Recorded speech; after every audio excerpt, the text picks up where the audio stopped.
welcome. It's great to have you here. Thanks. To do this interview. So tell us a little bit about your jobs and what does a faculty curator do? I'm Christine Weber. I'm the curator of the Northview Gallery. We start by meeting with, by sending out a call for artists. So that's kind of the first step towards getting local artists or regional artists to propose shows for the gallery. Then we convene our exhibition advisory board, who with us reviews all the proposals, and we spend a lot of time talking about what's going to work well with our curriculum, relate to and engage with as many programs as possible on our campuses, and really be valuable as teaching tools within our academic setting. Once we decide on the exhibitions that we're going to mount that year, then the really fun and enjoyable work starts. And then with like a lot of the sort of back end things you have dealing with the press release and how you want the artist's voice to come out to the public in order to bring people into the show. I'm Zainab Saab, and I am the gallery director at the Cascade campus. And you also have kind of what Christine said too with bringing students. You also have students that work in the gallery and training them and teaching them like how to install a show, how to deinstall a show, and just how to be a gallery attendant. Yeah, the level of professional development that students who work with us get is pretty phenomenal. And it's like a benefit for them too, like get to know their community. Mm-hmm. That's a really exciting part where people come up to them and they're like, who's this artist? What's this show about? It helps the students not feel so intimidated about walking into galleries. Right. I'm Petra Syrenen, and I'm the curator at the Helzer Gallery at PCC Rock Creek. So how do students usually experience the galleries? And what role do they play in campus life? We do a lot of workshops with our artists, so I ask each artist if they want to do a workshop with the students, and so then I would pair them up on a day that, say, printmaking is meeting, and they'll come and give their artist talk on that day and then do a workshop with that group of students, plus outside students who want to participate in that. So they get real one-on-one time with the artists and get to know them better that way. The artist talks are always a big draw. We get a lot of people coming in. It's usually pretty crowded. Yeah. We sit on the floor. The workshops always tend to be so exciting because students are actually getting to make work with the artist. There's something about that kind of like real-time one-on-one It breaks the wall interaction. for me. Like, I think that's what it is, where it's like you get to see the artist working versus the artist talking really formally about their practice, and there's like a level of like intimidation I'm sure students feel, whereas like in real time show you their process, and that way it kind of turns like for the student from, oh, this is an artist, but they're also an instructor too. So then it kind of welcomes them in a little bit because of that familiarity of like, oh, you're teaching me something. Anna Fiddler came in, and her work is kind of spiritually based and very intuitive, and she has this practice of making little postcard-sized pieces that are just really begin with a couple words or thoughts that are in her head and then become a very intuitive painting process. So she did those cards with our students in painting. And it was really interesting to see what came out of that. And they sat quietly for 3 hours doing these intense little drawings. And then everyone displayed them and kind of talked about them. We also had a workshop with Andrew Myers, who does work exploring kind of wolves and the territoriality of wolves.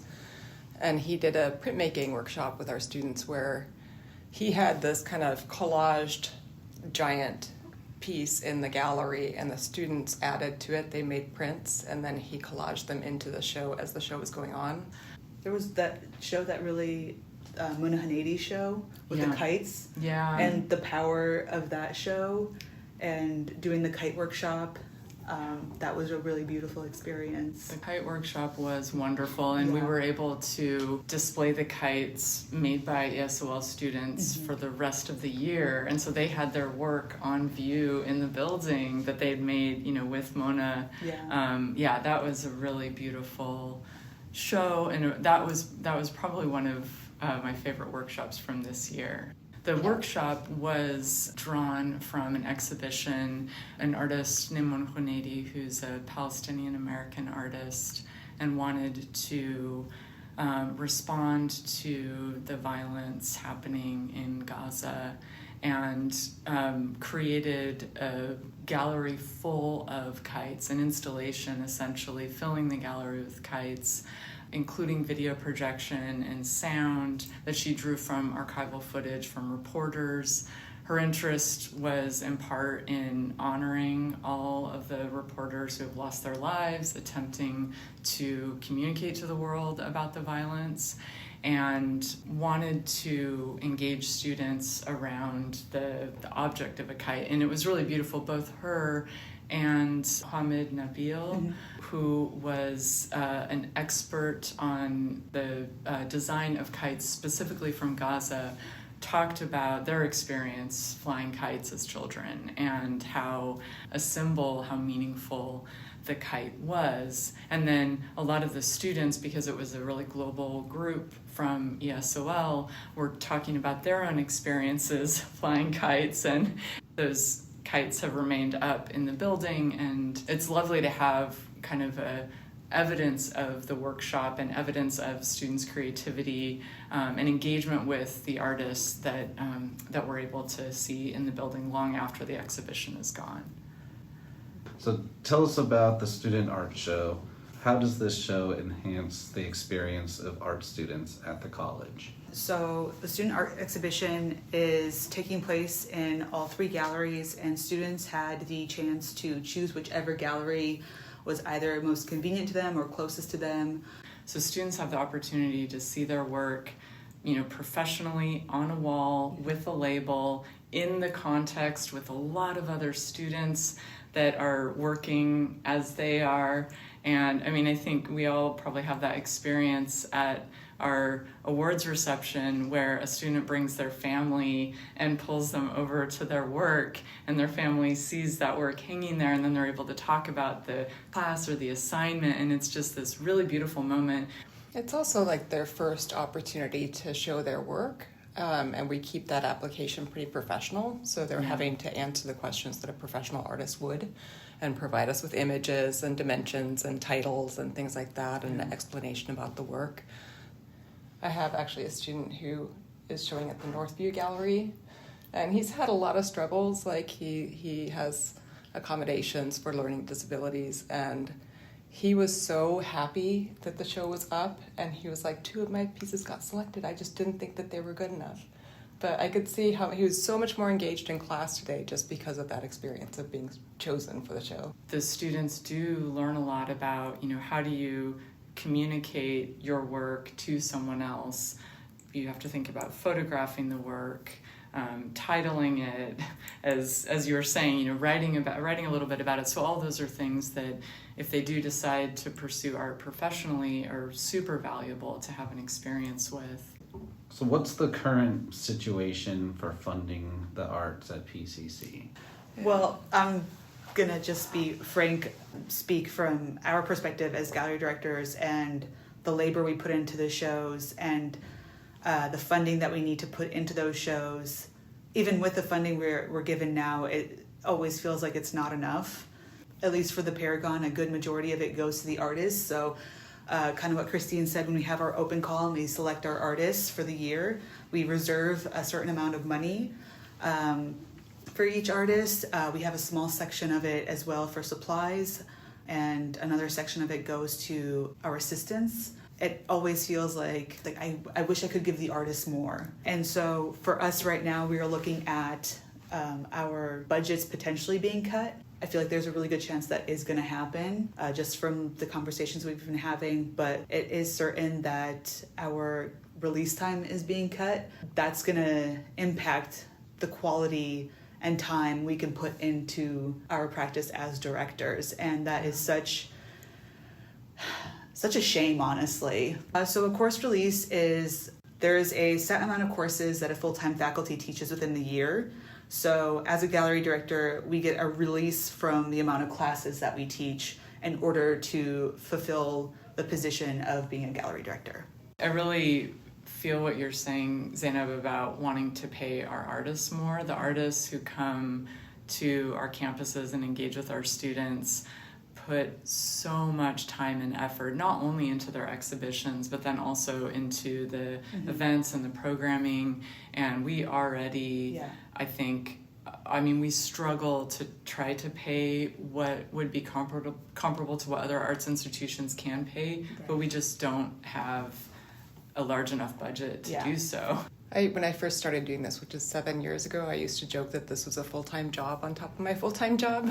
But back then I had 20 hours a week of an assistant, and I'm potentially looking at not having an assistant next year. And I really don't know how I can manage this on my own.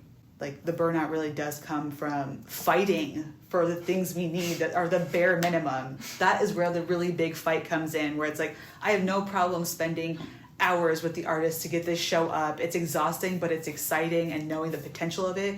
But the exhausting part really is going through all of that red tape for the bare minimum. It's a dream thing that we get to do. We're very lucky that we get to talk with students and artists in a gallery about art. Like, it's amazing. I would do it for free, but it's really impossible to imagine actually having the time to program the events, to work with the artists, to connect with classes, to write the press release and try to reach out to the community beyond our college walls if we don't have time to do that. And that really is where the release time, being able to not teach a class, to have that time instead to do the gallery work, is extremely valuable. We need to firmly state too, we are a professional gallery. Each one of us runs a professional gallery, and for these cuts to come in, to me at least, feels like we're not able to be at the standard that we are currently at right now. Well, it seems like the arts are constantly in danger of losing funding. In our current moment, what is the particular importance of funding the arts, especially on a community college campus? We've just been seeing so many emails and Instagram posts from significant arts organizations in the city who lost their NEA grants, and it is heartbreaking, it's devastating. And so I think that, in the context of PCC, if we can do one small thing in keeping these 3 galleries open, and then potentially finding ways to support and promote the other arts organizations in the city that are struggling, we have to do it. We need artists, writers, performers, musicians more than ever now, because we are a community college. Many of our students with art in the art galleries right now are not art majors, and they're not planning to pursue that field. But think about the power of introducing every single human who comes through our doors to the fact that they too have the potential to create, to make something with their own hands, to tell their story to anyone who enters the gallery and will listen. I think that's something that we don't want to give up on. And to me seems really important, particularly in this world where there's the potential of things coming in to take over our creative capabilities. When I can push a button and AI will do it for me. I think it's really vital for us to provide these spaces where anyone can have access to their own creative power.